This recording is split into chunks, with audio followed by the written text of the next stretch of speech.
Also breaking here at 5 o'clock, Commanders quarterback Jaden Daniels will not play the remainder of the season. And our sports team will have a full breakdown later this hour.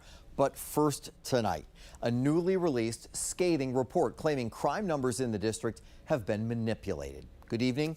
I'm Scott Thuman. And I'm Michelle Marsh. The new report from the House Oversight Committee blames Chief Pamela Smith's management culture for enabling misclassification of crimes.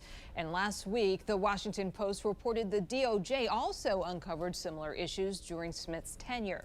We have team coverage tonight. Josh Chapin is taking a deeper dive into what's behind these allegations. Rebecca Turco is getting reaction from D.C. leaders and asking when they learned about these data concerns. Maryland Bureau Chief Brad Bell also getting insight into how the neighboring county reports on crime there. We're going to begin, though, tonight with Josh.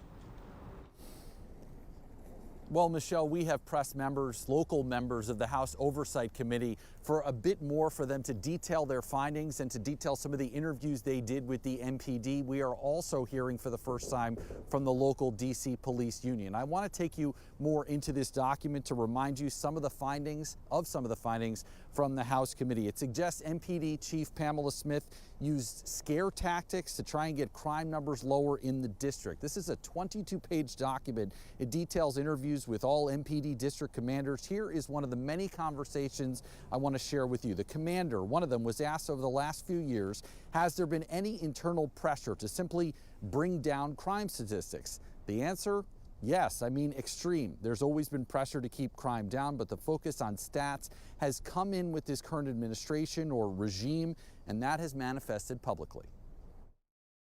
Not only is it an ethical issue, because if the chief is doing that, she's breaking both canons of law enforcement and what the National Chiefs of Police have come out as far as canons for law enforcement. So she's breaking both.